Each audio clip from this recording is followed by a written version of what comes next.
जय श्री कृष्ण।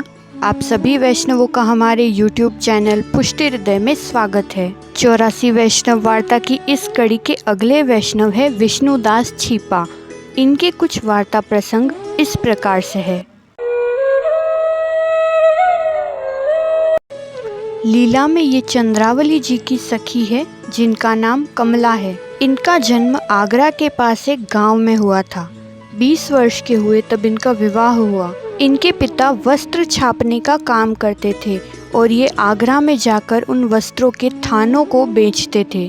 एक बार जब ये आगरा गए छीट का थान लेकर, तब आचार्य श्री भी आगरा पधारे हुए थे। आचार्य श्री ने कृष्णदास जी को आज्ञा करी कि इस व्यक्ति के पास बहुत सुंदर छीट के वस्त्र है, ये जो भी दाम ले उसे दो और वस्त्र खरीद लाओ। जब कृष्णदास जी उनके पास वस्त्र लेने गए तब उन्होंने उसका 4 गुना दाम बताया। तब कृष्णदास जी ने बिना कुछ कहे मूल्य चुकाया और सारे छीट के वस्त्र ले लिए।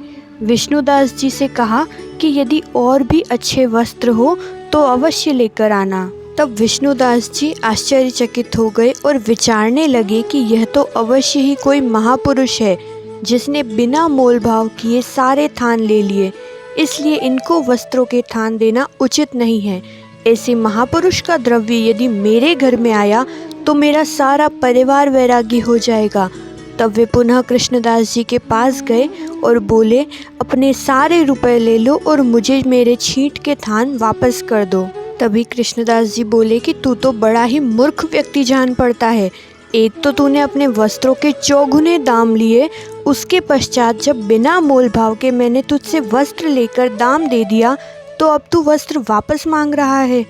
तब विष्णुदास जी कहने लगे, आप तो कोई महापुरुष जान पड़ते हैं। यदि आपका दिया हुआ द्रव्य मेरे घर आएगा तो मेरा पूरा परिवार वैरागी हो जाएगा, इसलिए मुझे ये वस्त्रों के थान आपको नहीं बेचने, और यदि आप वस्त्र वापस नहीं करना चाहते तो वस्त्र भी आप ही रखिए और रुपए भी, परंतु मुझे आपके रुपए नहीं लेने। तब कृष्णदास जी उन्हें समझाते हुए कहने लगे, इन वस्त्रों की छीट आचार्य श्री को अच्छी लगी, इसलिए उन्होंने इसे खरीदने को कहा, और आचार्य श्री बिना रुपए दिए वस्त्र नहीं रखेंगे, और आचार्य श्री को यह वस्त्र अच्छे लगे इसलिए मैं तुम्हें वापस नहीं दे सकता, और यदि तुम ये वस्त्र ऐसे ही देना चाहो तब भी हम इन्हें नहीं ले सकते, क्योंकि आचार्य श्री तो सेवक से ही इस प्रकार की कोई वस्तु स्वीकार करते हैं। तब कृष्णदास जी ने उन्हें बताया कि आचार्य श्री वहीं पीपल के वृक्ष के नीचे विराजे हैं।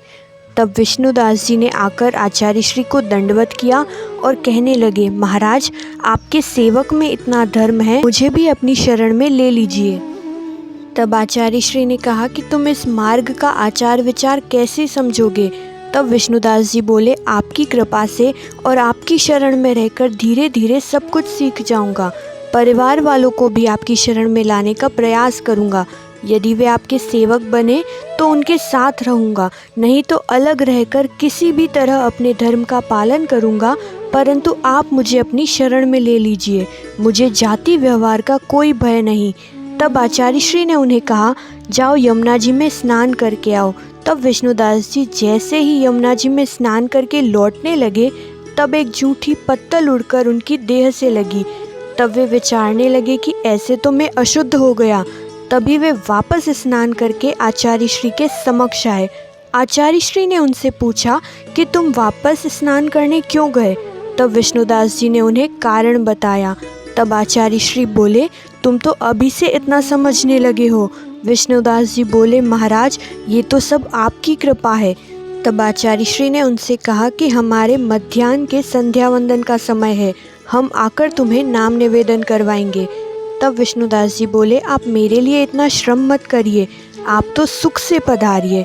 तब विष्णुदास जी का सेवा धर्म देखकर आचार्य श्री अति प्रसन्न हुए और यमुना जी के किनारे पधारकर आचार्य श्री ने उन्हें नाम निवेदन करवाया।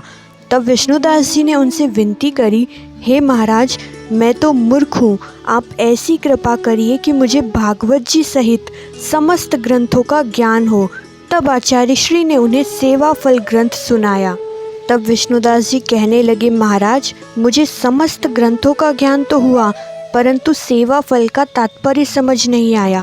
तब आचार्य श्री ने उनसे कहा सेवा फल का अभिप्राय समझना अति कठिन है और उन्होंने फिर विष्णुदास जी को सेवा फल की टीका करके समझाया। तब मार्ग के समस्त सिद्धांत विष्णुदास जी को हृदयारूढ़ हुए और वे तो आनंदित हो गए। तब कृष्णदास जी ने उन्हें कहा, अपनी छींट के थान तो ले जाओ या उसका मूल्य ले जाओ। तब विष्णुदास जी बोले, तुम्हारे साथ ही आचार्य श्री की शरण में आया और अब तो मैं उनका सेवक बन गया हूँ। अब तो यह देह प्राण सर्वस्व आचार्य श्री की शरण में है। तब कृष्णदास जी मुस्कुराते हुए मौन रह गए। आचार्य श्री ने कहा, अब तुम अपने घर जाओ। तब विष्णुदास जी कहने लगे, मेरा घर तो आपके चरण कमल की रज में है, ये छोड़कर मैं कहाँ जाऊँ।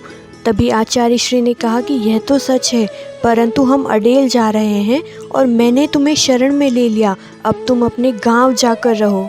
जब गुसाई जी गोकुल में विराजने लगे तब तुम वहां आकर उनकी सेवा करना, तुम्हारा सारा मनोरथ वे ही पूर्ण करेंगे। तब विष्णुदास जी दंडवत करके अपने घर आए और माता पिता से कहने लगे कि मैं तो प्रभु सेवा अलग रहकर करूँगा। तब वे अलग रहने लगे। उनकी स्त्री से भी उन्होंने ठाकुर जी की सेवा करने को कहा। तब उनकी स्त्री कहने लगी कि ये तो वैरागियों का काम है और मेरे लोक में भाई माता पिता समस्त रिश्तेदार हैं। इतना कहकर उन्हें खरी खोटी सुनाते हुए वह घर छोड़कर चली गई। तब विष्णुदास जी मन ही मन विचारने लगे कि अच्छा है, अब कोई भी भक्ति में बाधक नहीं है। इसके पश्चात विष्णुदास जी ठाकुर जी की सेवा करते और वस्त्रों की छपाई करके उन्हें आगरा में बेच कर आते और उसी में अपना जीवन निर्वाह करते। रात्रि समय में वे आचार्य श्री के ग्रंथों का स्मरण करते, प्रभु चरणों का ध्यान करते और मन ही मन भगवत स्मरण में मगन रहते।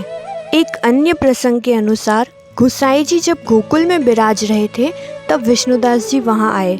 वृद्ध हो गए परंतु मन तो सदा ही सेवा में लगा रहता। तब विष्णुदास जी गुसाई जी को दंडवत करके विनती करने लगे, शरीर तो वृद्ध हो गया है परंतु जब तक देह है तब तक आपकी सेवा बनी रहे तो ही यह देह सार्थक है। उन्होंने कुछ देर विचार किया और गुसाई जी से कहने लगे, और कोई सेवा तो हो नहीं पाएगी, आप तो मुझे द्वार पर पोलिया की सेवा करने की आज्ञा दे दीजिए। तब गुसाई जी ने उन्हें पोलिया की सेवा की आज्ञा दी। कई विद्वान ब्राह्मण रोज शास्त्र चर्चा हेतु आते और गुसाई जी उनका स्वागत सत्कार करते। तब विष्णुदास जी एक दिन विचारने लगे, रोज इतने विद्वान आते हैं, कई घंटों तक शास्त्रार्थ चलता है, गुसाई जी को भोजन विश्राम का समय भी नहीं मिलता, यह तो उचित नहीं है और ये मेरी जवाबदारी है। जिसके यहाँ पोलिया की सेवा कर रहा हूँ उनके सुख का विचार करूँ। और उन्होंने तय किया कि जो भी शास्त्रार्थ के लिए आएगा उनके साथ पहले मैं शास्त्रार्थ करूँगा। काशी के कई प्रख्यात विद्वान पंडित आते और विष्णुदास जी उन्हें द्वार पर ही रोककर कहते, रुकिए, पहले मेरे साथ शास्त्रार्थ करिए, यदि जीत जाओगे तो ही अंदर जाने दूंगा। और विद्वान सोचते कि एक पोलिया से क्या ही हारेंगे, इन्हें तो एक ही बार में हरा देंगे। जैसे ही विष्णुदास जी के साथ शास्त्रार्थ करते और विद्वान पंडित सभी हार जाते और विचारते कि जिसका द्वारपाल इतना विद्वान है उनके स्वामी कितने ही विद्वान होंगे। कई दिन बीते तब गुसाई जी विचारने लगे कि शास्त्रार्थ हेतु इतने दिनों से कोई नहीं आया।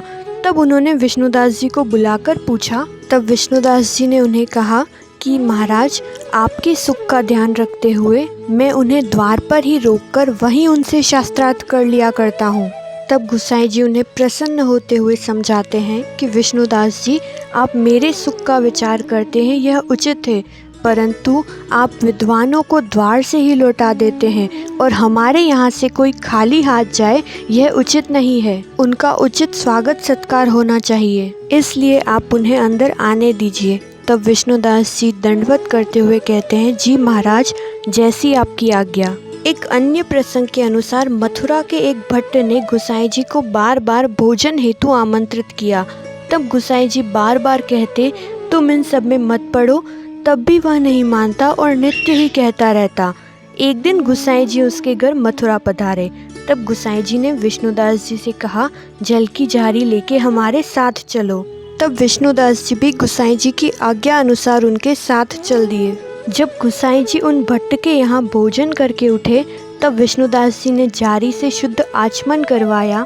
तब गुसाई जी ने विष्णुदास जी से कहा, हम गोकुल पधार रहे हैं, तुम भी महाप्रसाद लेकर शीघ्र आना। तब विष्णुदास जी ने जल से छींटे डालकर भूमि को शुद्ध किया और पत्तल पर गुसाई जी के थाल से सामग्री लेकर भोजन करने लगे। इतने में ही वे भट्ट थाल में अन्य सामग्री लेकर आए और कहने लगे, अरे तुम जूठन क्यों खा रहे हो? मैं तो तुम्हारे लिए दूसरी सामग्री लेकर आया हूँ। तब विष्णुदास जी बोले, नहीं, मुझे तुम्हारी सामग्री नहीं चाहिए। तुम यदि यह मेरी पत्तल में रखोगे तो मेरी पत्तल छू जाएगी। तब वे भट्ट क्रोध करके वहाँ से उठ गए। विष्णुदास जी भी भोजन करके थाल मांजकर गोकुल लौट आए और आकर अपनी पोलिया की सेवा करने लगे।